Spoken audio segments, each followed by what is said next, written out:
Welcome back, everybody. Today we are spilling the tea on in-laws that couldn't even manage to behave themselves for one day. Entitled Mother-in-law gave my entire wedding cake to her kids. At my wedding, we had two cakes.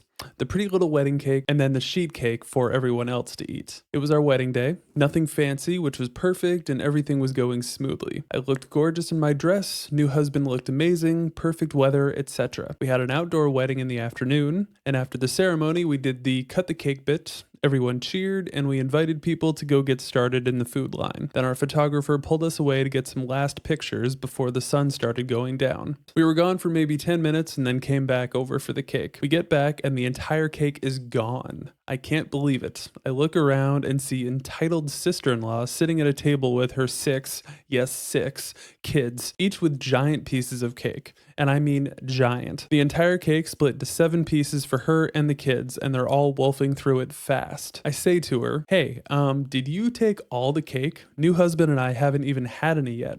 She says, yes, you did. I saw you cut the cake earlier. I said, well, yes, we cut it, but didn't you notice none was missing? We had to go take a couple more photos before the sun went down, and we didn't even get to try it yet. She says, look, my kids are hungry and they're not eating whatever that is, as she gestures to the catered food and the sheet cake the restaurant I work for donated as a wedding present. Me, trying to be patient and not cause a scene at my own wedding, look, I get that, but you probably should have brought them snacks if you didn't want them eating the food here. Now I don't get to have that memory with new husband. Didn't it occur to you to ask when everyone else was getting food from over there? She says, whatever, that's not really what this day is all about, and honestly, you should be grateful that we came at all. Do you know how hard it is to get 6 kids out the door for meaningless little things like this? At this point, new husband has overheard what's happening and comes over to jump in. Not only has he heard, so did my family and best friend. If there are 2 people in the world you don't mess with, it's my sister and my best friend. Imagine 2 minuscule balls of fury that are now flying over.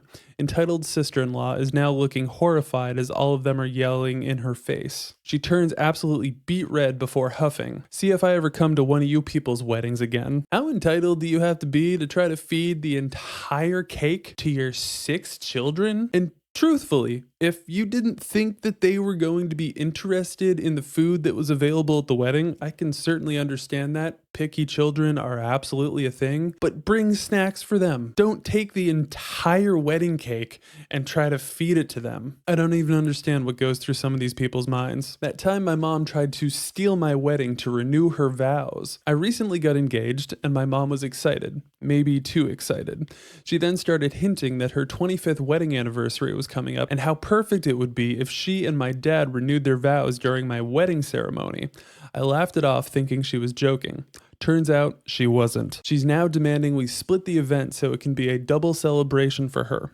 My fiance and I are furious. Has anyone else had their special day hijacked like this by their parents? Well, I can guarantee that her mother and father didn't go through this during their own wedding, so why on earth would they think that it would be okay to take part of the spotlight on a special day for their children? Couple brought a toddler with squeaker shoes to a wedding. Some dear friends got married the other day, and it definitely was not a child-free wedding. And to the parents in attendance credit, the 2 toddlers were mostly very well behaved and as quiet as toddlers can be expected to be, except for those shoes. The point at which it came to a climax of how the hell did you think this was acceptable was during the after-dinner speeches. Parents and close friends delivered beautiful speeches, such as, when I first met Jordan, squeak, they squeak, we're squeak, in squeak, the squeak, college squeak, Kappa squeakteria. I just stared daggers at this couple. How on God's green earth did either of them think, ah yes, wedding, get the shoes with dog toy squeakers in them. People will definitely not hate us. I don't know why on earth you would buy shoes like that for a child anyway, and especially let them wear them anywhere in public, let alone a wedding, but these must have been some sort of gag shoes or something, because I certainly wouldn't want to be caught dead wearing shoes that squeak like crazy. Future in-laws invited my estranged father to my wedding. I was informed by my future in-laws that they spoke with my father and that he's coming to my wedding. Backstory. So I'm a 26-year-old female, and in my entire life, I met my father once at a funeral, and he still didn't want anything to do with me. actively denied that I was his child for the first 10 years of my life until my mom wrangled him into a court-ordered paternity test. I have zero contact with him. My father-in-laws were old friends with him and decided to invite him even though they know everything about the situation, and when I asked why he'd be coming, I was told, "He's your dad, of course he's coming." I'm floored. I actively have said I don't want him around. He's literally a drug addict who abandoned me in the womb. Why would I want him at what I consider to be a special day for me, where my son will be? I'm considering just eloping and not inviting any of these people. If these people knew the backstory, why on earth would they feel entitled enough to just invite her estranged father without consulting her first?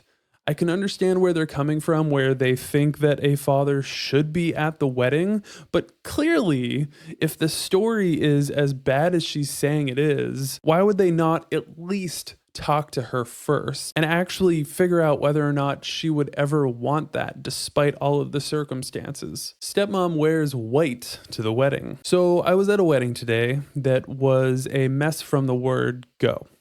The bride was beautiful. It was hot as hell, and yet she still shone. Her groom was 35 minutes late to the wedding venue, but she didn't let that bother her. Their kids kept talking and walking around. Once the 3-year-old almost toppled into the pond. The bride was graceful and all smiles. It was mentioned that this was an unplugged wedding, but her dad and his mom both stood up and took pictures interrupting the ceremony. The bride laughed and carried on. It appeared it was going to be a perfect day. Then she saw her stepmom. This 70-something lady was wearing a white gown. Who does that? Seriously, I was appalled by it. I even texted my husband, who wasn't there, beforehand to tell him. The bride refused to talk to this lady. She made a huge deal that my daughter won't talk to me today, and it breaks my heart. The bride was epic though. She finally looked at this 70-plus-year-old baby and said, "My 3-year-old knows that you don't make scenes like that in public without repercussions." Then the entitled mother acted shocked and said, "Well, I don't know what you mean." The beautiful bride just said, "You know full well that you don't wear white to a wedding. So sit down, shut up, and have fun or leave." I was impressed. Never understood how some people just don't know how to act like adults on such important occasions, at least. You know, I can understand if they just cannot contain themselves in any other situation, but there are special events in your life that you just don't ever get back. And obviously, none of those events are ever going to be perfect unless you're very lucky, but you would think that those who should be most important to you and closest to you would be able to behave themselves on a special day like this. Let me know in the comments down below which one of these entitled family members you thought was the worst and should never be invited to another family event ever again. And also, if you're still watching, I'm working on a slightly different editing technique for the captions to try to help save some time. Let me know what you think about those in the comments. Was it still easy to follow the story, or was it not quite the same as what I normally do? Let me know. I really want some feedback on that. Thanks for watching.